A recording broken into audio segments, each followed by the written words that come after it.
Halo teman-teman semuanya, kembali lagi bersama saya Nazwa Putri Ramadini. Kali ini saya hadir untuk memberikan sebuah video tutorial untuk membantu dan juga memudahkan teman-teman dalam memahami apa sih itu uji one sample t-test. Nah, di video kali ini juga kita bakalan langsung mempraktikannya menggunakan aplikasi SPSS. Jadi untuk teman-teman di sini yang belum punya aplikasi SPSS, boleh diinstal dulu. Di sini saya pakai aplikasi SPSS versi 26. Nah, untuk teman-teman di rumah, itu versinya bebas, boleh berapa aja, karena bisa dipakai untuk menguji one sample t-test ini. Oke teman-teman, kita langsung masuk aja ke topik pembahasan kita kali ini, yaitu uji komparasi one sample t-test. Nah, sebelum kita lebih lanjut melakukan prakteknya menggunakan SPSS, di sini teman-teman semua perlu sedikit memahami mengenai apa itu uji komparasi one sample t-test. Jadi, uji komparasi one sample t-test itu adalah jenis uji statistik yang digunakan untuk membandingkan nilai rata-rata dari satu kelompok dengan nilai rata-rata yang diharapkan atau yang telah ditentukan sebelumnya. Nah, ini tuh digunakan ketika kita memiliki suatu kelompok data dan ingin mengetahui apakah rata-rata dari kelompok tersebut berbeda secara signifikan dari nilai yang kita harapkan atau hipotesisnya nol. Nah, one sample t-test ini juga disebut dengan istilah student t-test atau uji T1 sampel. Karena dalam pengujian menggunakan uji one sample t-test ini tuh kita hanya menggunakan satu sampel saja seperti namanya, yaitu one sample t-test. Oke, selanjutnya mengenai syarat pengujian. Jadi sebelum melakukan pengujian one sample t-test itu, terdapat beberapa syarat yang harus kita penuhi terlebih dahulu. Karena jika syarat-syarat tersebut tidak terpenuhi, maka pengujiannya itu tidak akan berjalan lancar atau tidak akan berhasil. Jadi syarat yang pertama di sini yaitu dalam pengujian one sample t-test, datanya harus berskala interval atau rasio. Jadi uji one sample t-test ini tuh cocok untuk data yang terukur dalam skala interval ataupun skala rasio. Ini berarti bahwa data memiliki nilai numerik yang dapat dihitung dan memiliki arti yang jelas antara satu nilai dengan nilai yang lainnya. Lalu syarat yang kedua yaitu sampel dipilih secara acak atau mewakili populasi dengan baik. Nah, jadi sampel di sini tuh harus dipilih secara acak. Artinya apa? Ini berarti bahwa setiap anggota populasi memiliki kesempatan yang sama untuk dipilih menjadi bagian dari sampel. Misalnya, ketika kita pengen melakukan pengujian terhadap tinggi rata-rata siswa di sebuah sekolah, maka kita itu harus memastikan bahwa setiap siswa memiliki kesempatan yang sama untuk dipilih menjadi bagian dari sampel tersebut. Nah, salah satu cara untuk melakukan ini adalah dengan menggunakan metode acak, seperti mengundi nama-nama siswa dari daftar lengkap ataupun suatu kelompok dari daftar lengkap. Terus untuk yang mewakili populasi dengan baik, ini tuh artinya bahwa sampel yang kita pilih harus mencerminkan variasi yang ada dalam populasi secara keseluruhan. Jika populasi yang terdiri dari berbagai kelompok atau karakteristik seperti tingkat pendidikannya, usia, atau jenis kelamin, maka kita harus memastikan bahwa sampel yang kita ambil mencakup berbagai kelompok ini dengan proporsi yang tentunya sesuai. Nah, misalnya tuh jika kita ingin menguji rata-rata tinggi siswa di sebuah sekolah yang terdiri dari berbagai kelas, maka kita tuh harus memastikan bahwa sampel yang kita ambil itu atau yang kita pilih itu mencakup setiap siswa dari setiap kelas dengan proporsi yang mencerminkan distribusi kelas di sekolah tersebut. Nah, untuk syarat yang ketiga yaitu data harus berdistribusi normal. Jadi dalam melakukan pengujian one sample t-test ini, kita harus menggunakan sampel data yang berdistribusi normal. Nah, gimana sih kita tahu data tersebut berdistribusi normal atau tidak? Jadi nantinya sebelum melakukan uji one sample t-test itu, kita akan melakukan uji normalitas terlebih dahulu. Nah, mungkin nanti di durasi selanjutnya kita akan membahas mengenai uji normalitas ini. Tetapi sebelum ke situ, kita lanjut dulu mengenai dasar pengambilan keputusan. Jadi, hal ini tuh merupakan hal yang harus teman-teman ketahui dan teman-teman pahami karena nantinya ketika kita telah melakukan pengujian, kita itu akan menginterpretasikan hasil pengujian kita itu dengan mengacu kepada dasar pengambilan keputusan ini. Nah, di sini yang pertama, kita harus tahu dulu dasar pengambilan keputusan dari uji normalitas. Di sini, jika nantinya kita mendapatkan hasil dari uji normalitas, yaitu jika signifikansinya itu kurang dari 0,05 atau 5%, maka artinya HA diterima dan HO-nya ditolak. Jika HA yang diterima dan HO-nya ditolak, maka artinya data tidak terdistribusi secara normal. Dan sebaliknya, jika dari hasil pengujian yang kita dapat itu, jika signifikansinya itu lebih besar dari 0,05 atau 5%, maka artinya HO-nya yang diterima dan HA-nya yang ditolak. Nah, jika HO-nya yang diterima dan HA-nya yang ditolak, maka artinya data tersebut terdistribusi secara normal. Lalu, untuk dasar pengambilan keputusan dari uji one sample t-test. Nah, jika nantinya kita mendapatkan nilai signifikansi two-tailed yang kurang dari 0,05 atau 5%, maka artinya HO ditolak dan HA diterima. Sebaliknya, jika nilai signifikansi yang kita dapat, jika nilai signifikansi two-tailednya itu lebih besar dari 0,05 atau 5%, maka artinya HO diterima dan HA-nya ditolak.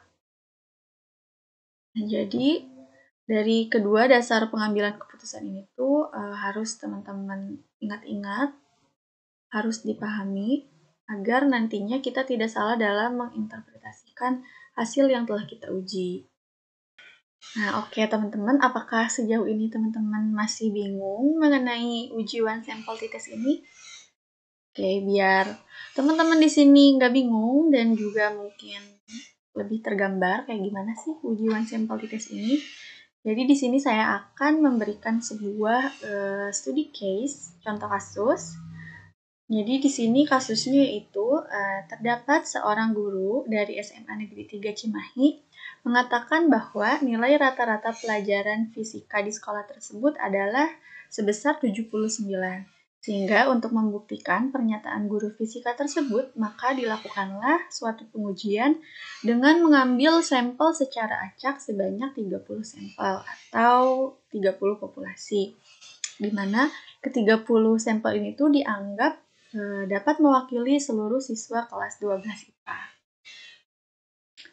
Nah, berikut data yang didapat, yaitu N-nya sebanyak 30, dengan berikut nilai fisika kelas 12 IPA berbeda-beda setiap orangnya.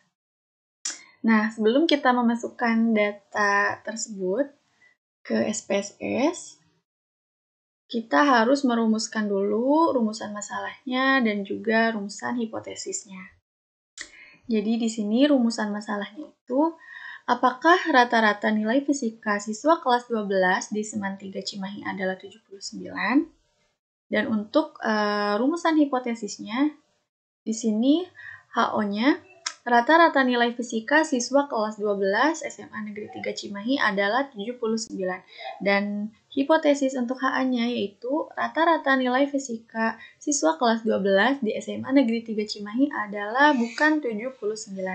Jadi teman-teman nantinya ketika kita telah melakukan uji one sample t-test ini, lalu kesimpulan yang kita dapat tuh ternyata HO-nya yang diterima, maka kalau HO-nya yang diterima, kita pakai yang ini. Berarti rata-rata nilai fisikanya itu adalah 79. Tetapi ketika nanti di hasil pengujian yang kita dapat, kesimpulannya itu HA-nya yang diterima, maka kita akan menggunakan hipotesis yang ini. Rata-rata nilai fisika siswa kelas 12 adalah bukan 79. Berarti nilai rata-ratanya itu bukan 79. Oke, langsung aja kita masukin datanya ke SPSS. Di sini datanya udah saya copy terlebih dahulu ke Excel, biar pengerjaannya juga lebih mudah dan juga menghemat waktu. Nah, teman-teman di sini bisa langsung Ctrl C aja ya, tapi karena laptop saya lagi rusak keyboardnya, jadi harus manual. Nah, ini tuh tampilan dari aplikasi SPSS-nya. Di sini ada data view, di sini juga ada variable view.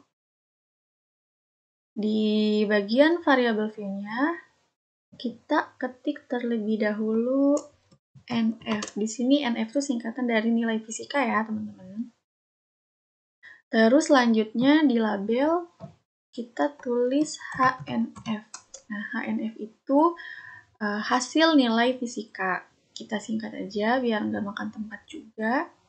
Terus di sini di bagian desimal, kita turunkan desimalnya menjadi 0. Kenapa? Karena kan data yang saya pakai di sini itu merupakan data bilangan bulat. Nah, kalau misalkan teman-teman di rumah ingin menguji data dengan datanya itu desimal, misalkan ada 2 angka di belakang koma atau 3 angka di belakang koma, maka teman-teman bisa naikkan lagi desimalnya. Misalkan data yang teman-teman pakai itu datanya desimal dengan 2 angka di belakang koma. Berarti desimalnya kita naikkan ke 2. Seperti itu ya teman-teman. Oke, setelah itu kita ke data view. Tadi datanya udah kita copy, sekarang kita paste. Nah, seperti ini tampilannya. Karena dalam menguji ujian sampel t-test itu, hal pertama yang harus kita lakukan tuh adalah uji normalitasnya terlebih dahulu. Karena kan kita belum tahu nih, data yang saya punya ini datanya normal ataukah tidak normal. Nah, untuk mengetahui itu, maka kita harus melakukan uji normalitas terlebih dahulu. Caranya yaitu kita ke Analyze, lalu kita ke bagian Deskriptif Statistik, lalu kita pilih Explore. Nah, variabel HNF-nya kita pindahkan ke kotak Dependent List dengan memijit panah ini ya, teman-teman tuh. Lalu selanjutnya kita ke Plots di sebelah kanan. Nah, di sini ada bacaan Normality Plots with Test. Di sini kita checklist, Continue. Nah, setelah itu langsung saja kita klik OK. Oke, kita tunggu sebentar sampai keluar.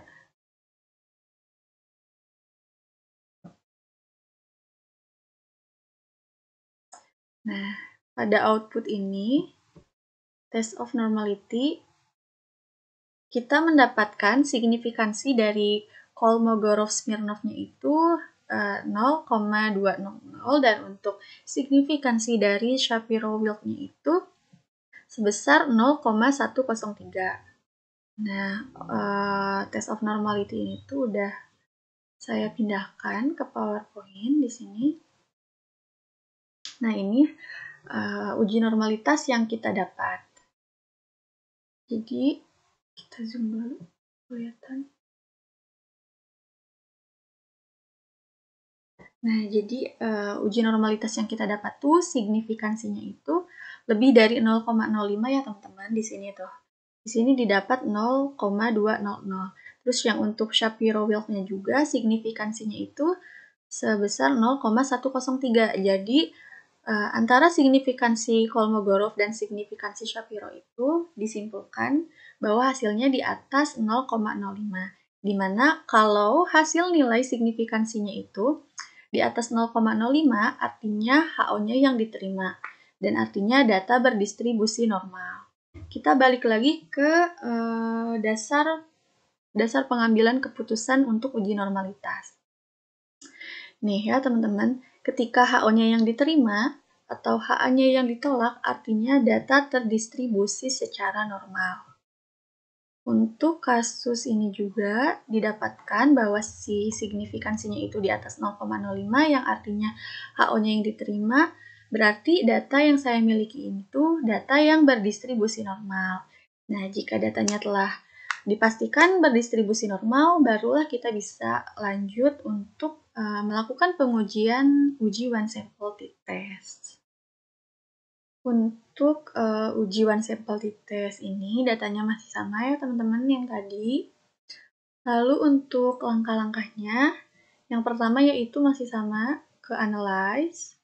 Lalu kita pilih compare means. Di sini kita klik one sample t-test. Nah, untuk variabel HNF-nya masih sama, kita pindahkan dengan mengklik panah ini ke kotak tes variabel. Lalu di sini tes value-nya kita ubah menjadi 79. Karena kan studi case yang saya punya, saya ingin membandingkan nilai rata-rata fisika yang telah ditentukan sebesar 79. Jadi perlu diingat kalau misalkan teman-teman ingin melakukan uji one sample t-test ini, jangan lupa untuk mengubah tes value-nya dengan angka yang udah teman-teman tentukan. Lalu kita ke option, kita cek dulu untuk confidence interval percentage-nya itu sebesar 95%. Karena kan di sini kita pakainya yang 5%, yang 0,05 itu. Continue, lalu setelah itu kita langsung aja pijit OK. Nah, di sini keluar hasilnya. Untuk yang one sample statistik ini tuh untuk memberitahu bahwasannya N-nya atau populasinya itu ada sebanyak 30, terus mean atau rata-ratanya sebesar 76,70 dan untuk standar deviation-nya sebesar 4,565. Lalu, yang akan kita ambil adalah output one sample test ini.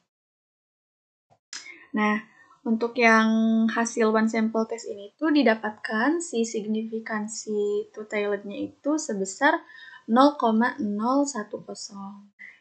Untuk yang ini udah saya pindahkan juga ke PowerPoint. Nah, ini hasil pengujian dari one sample t-test.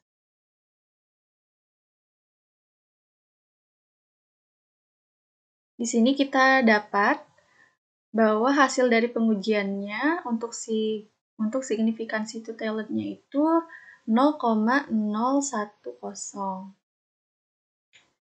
Jadi, berdasarkan output tabel one sample test di atas, diketahui bahwa nilai signifikansi two-tailed-nya itu adalah sebesar 0,010, atau artinya itu 0,010 itu lebih kecil dari 0,05.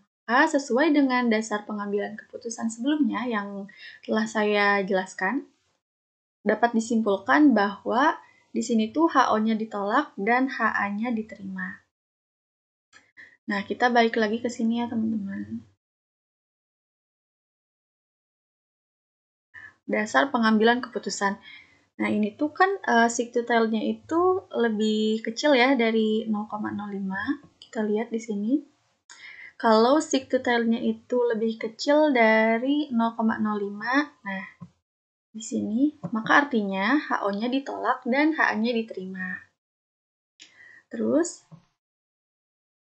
di sini kita juga udah merumuskan hipotesisnya ketika HO-nya yang diterima, kita menggunakan hipotesis yang ini, dan ketika HA-nya yang diterima, kita menggunakan hipotesis yang ini. Kebetulan untuk kasus yang ini tuh, HO-nya yang ditolak dan HA-nya yang diterima. Berarti, kita menggunakan hipotesis bahwasannya rata-rata nilai fisika siswa kelas 12 di SMA Negeri 3 Cimahi itu adalah bukan 79. Jadi dapat kita simpulkan bahwasannya pernyataan guru fisika di sekolah SMA Negeri 3 Cimahi itu salah karena rata-rata nilai fisikanya itu tidak sama dengan 79 atau bukan 79. Oke, baik teman-teman. Mungkin sekian yang bisa saya berikan mengenai materi tentang uji one sample t-test. Mudah-mudahan teman-teman di sini sudah bisa mengaplikasikannya di aplikasi SPSS. Dan perlu diingat juga untuk teman-teman semua untuk melakukan Pengujian uji one sample t-test ini kita memerlukan data yang berdistribusi normal.